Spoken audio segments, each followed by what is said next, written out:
Гледачи на Канал 8, добро дојдовте. Нешто повеќе од 300 милиони денари ќе изнесува буџетот на општина Кочани за 2021 година, највисок споредбено со изминативе години. Се очекува најголем дел од средствата да се инвестираат во инфраструктурата и изградба и асфалтирање на улици. Споредбено со изминативе години, општина Кочани за 2021 година планира највисок буџет досега, кој надминува 300 милиони денари. Навистина ме радува, ме охрабрува и тоа значи дека нашите сограѓани ќе добијат проекти со кои што навистина ќе ги решаваме проблемите и очекувам дека со овој буџет ќе успееме да таму каде што има население, да навистина сите улици и сите инфраструктурни проблеми бидат решени и секако решавањето на едни од погоршливите проблеми, конечно решавање на проблемот со Ленинова улица, сегашна Стево Тодосиевски, решавањето на кружните текови на булеварот Тодосиев Паунов и секако целосна реконструкција на градскиот парк и уште многу други улици кои ќе бидат реконструирани и нови изградени и со тоа сметам дека Кочани наредната година и ќе прогласи град без кал. И досега се инвестираше во инфраструктурата во Кочани, а поголем зафат е поставувањето асфалт и водоводна канализација на улицата Свети Кирил и Методи, како и асфалтирање на повеќе улици во Кочани и на селбата Оризари, меѓу кои асфалтирање и изградба на патот до местноста Добра вода. Меморандум за соработка подпиша одговорните од Средното училиште Љупчо Сантов и компанијата Амфенол за реализација на феријалната практика на учениците од економската струка. Ќе бидат вклучени 64 ученици. Средното општинско училиште Љупчо Сантов и компанијата Амфенол Технолоджи Македонија подпишаа меморандум за соработка за реализација на феријалната практика за учениците од модулот економски техничар. 64 ученици добија можност да ја реализираат одложената феријална практика за 2019-2020 година.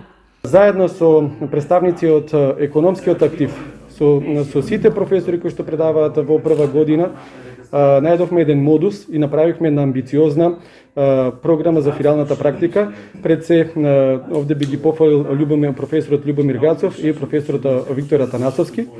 Тропневме на првата врата на Амфенол Технолоджи, каде што разговарахме во една пријатна атмосфера. Директорот Сашко Наков беше расположен да ни излезе во пресред со сите елементи кои што ги подразбира програмата за феријалната практика. Најдохме заедничко решение и од денеска нашите ученици, 64 на број, во рок од 10 дена ќе обавуваат феријална практика во Амфенол Технолоджи. Ваквиот начин на соработка е од интерес на двете страни, бидејќи најдобрите ученици кои што нема да го продолжат своето образование во иднина ќе бидат вклучени во производството на компанијата, поради што бенефит имаат и учениците и компанијата. Мислам дека ова е еден чин со кој што имаме интерес двете страни, односно учениците да го завршат своето практично образование, а во исто време компанијата Амфенол да биде што поблиску до учениците и да може да им го представи реалниот сектор, односно што е тоа што би се очекувало од нив во иднина.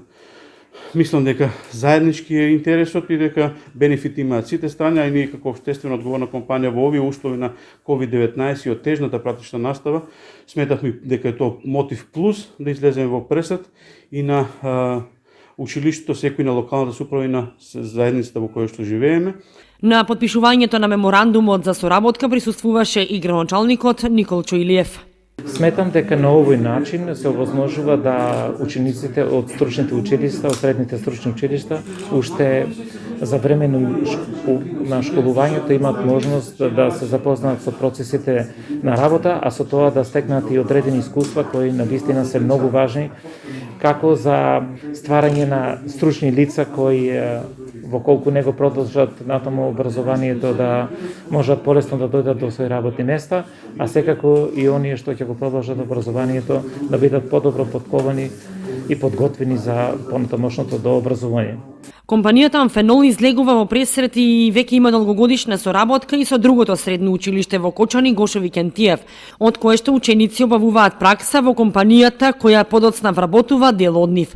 Градоначалникот Илиев рече дека очекува примерот на одговорните во Амфенол да го следат и другите компании во однос на отворање на вратите за пракса на учениците ако имаат потреба од тоа. Општина Кочани ја комплетира планираната изградба и асфалтирање улици како дел од годишната програма за уредување на градежното земјиште. За реализација на градежните работи на овие сообраќајници се инвестираат средства од сопствениот буџет. Според планираната динамика, локалната самоуправа на Кочани го завршува уредувањето и асфалтирањето на крак од улицата 565 во зоната лесна индустрија. Поволните временски услови за изведба на градежните работи овозможија деновиве да бидат асфалтирани и улици во селата Горни Подлог и Оризари. Изведувачот Ленди Груп асфалтираше вкупно 380 метри од улицата Христијан Карпош во Оризари, како и од улицата Маршал Тито во Горни Подлог.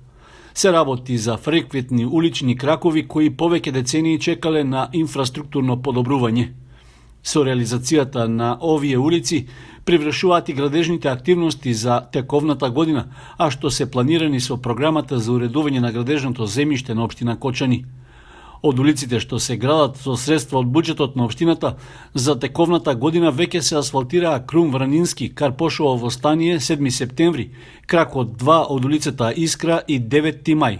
Освен тоа, за асфалтирање е подготвена и улицата Васил Главинов.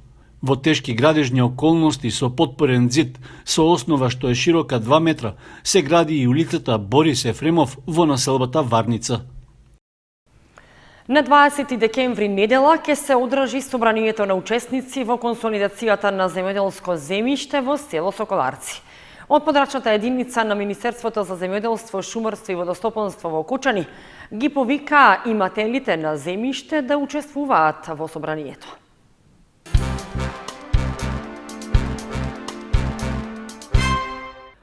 По успешно формираното собрание на учесници во консолидацијата на земјоделско земјиште во село Спанчево, од подрачната единица на Министерството за земјоделство, шумарство и водостопанство во Кочани ги повикаа сопствениците на земјоделско земјиште од консолидационото подрачје во Соколарци да земат активно учество на предстојното собрание во село Соколарци, закажано за внедела 20 декември.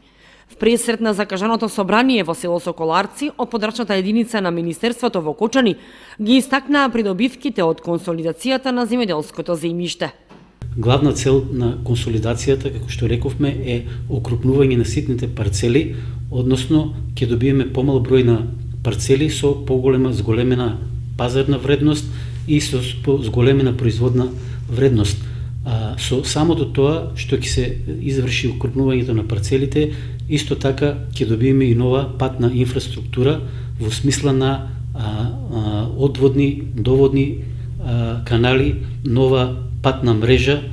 Сето тоа ќе се овозможи со самото преуредување на парцелите. Во тој период од 35 општини кои беа подносители на иницијативи за почнување на процесот на консолидација, од нашата општина, од нашиот крај влегува од општината Чешиново Блешево 2 села, Спанчево и Соколарци во самиот процес на консолидација на земјоделското земјиште. Миладинов истакна дека минатата недела доста успешно поминало собранието на учесници во село Спанчево, па ги повика сите иматели на земјиште за учество и на собранието во село Соколарци.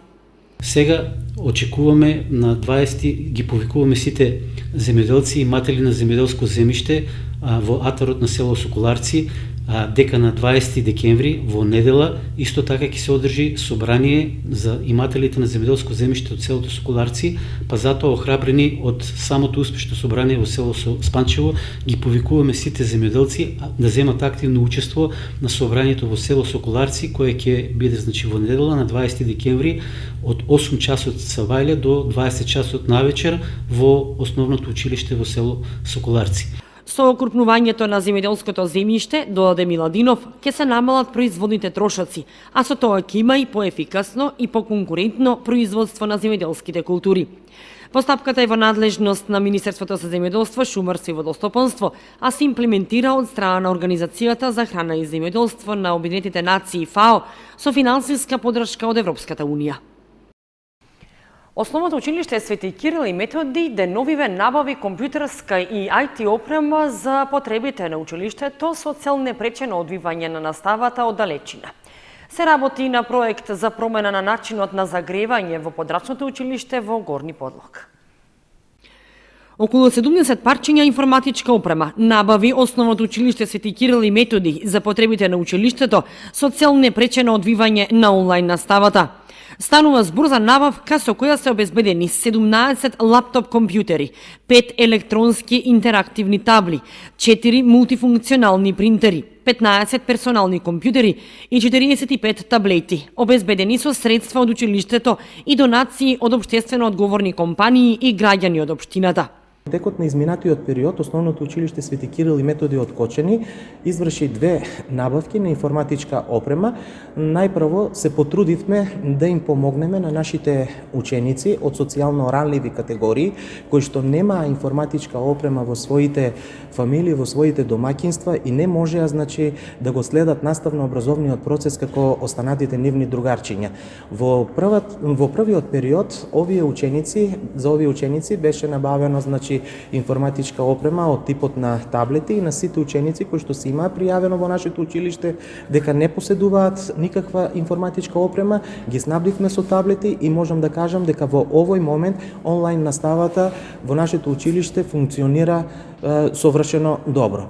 Меѓутоа, не застанавме овде, продолживме и понатаму да го осовременуваме нашето училиште со дополнителна информатичка опрема и во таа пригода набавивме дополнителни уреди од типот на лаптоп компјутери, од типот на смарт табли, односно електронски интерактивни табли кои што ќе бидат поставени во текот на следните денови во поголемиот дел од училниците во нашето училиште.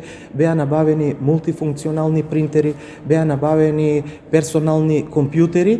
Кралев додаде дека паралелно се работи на проект преку Министерството за образование и наука за промена на начинот на загревање во подрачното училиште во Горни Подлог. Се планира инсталирање на централно грејење на училишната зграда со нафта наместо моменталното загревање со огревно дрво. Училиштето има поднесено и за добивање проект за промена на кровот и фасадата на училишната зграда, со што училиштето ќе добие комплетно нов лик, како и заштеда на енергија. Срушена е старата црква Свети Спас во селото Бели, а на нејзино место ќе се гради нова. Црковниот одбор на состанок одлучил со финансиска помош во изградбата да се вклучат и домаќинствата. Црквата Свети Спас во селото Бели е веќе срушена и на нејзино место се планира изградба на нова. Црковниот одбор, составен претежно од млади жители на селото, веќе започна постапката за обезбедување на потребната техничка документација и за финансиските средства за реализација на градежните работи. Пошто црквата беше многу тешка состојба пред паѓање, не спеевме да одржуваме свечени литургии во неја. Се собравме селото и одлучивме дека најдобро решение ќе биде да се отстрани, да се бутне старата црква и на нејзино место да изградиме нова. Рушењето беше минатата недела, успешно завршено, изчистено и сега го чекаме проектот во изготко, кој во подготовка и здрави и живи наскоро почињаме со стартување на изградба на новата црква. На собирот на местното население што го организирал црковниот одбор, донесена е одлука секое домаќинство да помогне во изградбата на новиот објект на црквата, а можат да се вклучат и други заинтересирани граѓани и фирми. Финансиски средства очекуваме од местното население, се собравме цело село, секоја фамилија ќе донира по колку има. Одредивме некоја минимална сума за годишно ниво, но тоа не значи дека само толку може и повеќе кој може. Очекуваме од фирмите, од градот, од нашето популарно Белско мало, пошто имаме многу жители кои што живеат во Кочани, а се со белско потекло, и секако очекуваме многу помош од нашите странци, кои кои се во странство, а веќе имаме донации кои пристигнуваат од нив, а исто така и од нашето село. Со локалниот одбор збираме кој сака може да слободно да дојде да даде некоја донација или што е да било, не е битно во материјал, во што е да било, во парични средства и така натаму. Според одлуката на црковниот одбор, што е прифатена од мнозинството присутни на собирот на жителите на Бели, е определено секоја фамилија која живее во селото да донира просечно по 200 евра на годишно ниво, се додека трае изградбата на црквата. Објектот на црквата Свети Спас е планиран да го задржи првобитниот изглед како и стариот. Ке се гради на истите темели со истите димензии, а ќе има мали измени во надворешноста. Според Данов, на новата црква ќе и се додаде една купола на кровната конструкција, со што таа ќе добие подобар естетски изглед, но и ќе се постигне поголема функционалност, односно осветлување на внатрешноста. Според правичните проценки се очекува дека изградбата на новата црква ќе чини од 100 до 120.000 евра. Благослов за поставувањето на камен темелникот и почетокот на градежните работи е добиен и од Брегалничката епархија. Се очекува изградбата на новиот објект на црквата Свети Спас во Бели да почне рано напролет со подобрувањето на временските услови.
Почитувани, со прогнозата за времето ги завршуваме и овие вести на Канал 8. Ви благодариме што бевте со нас. Довидување.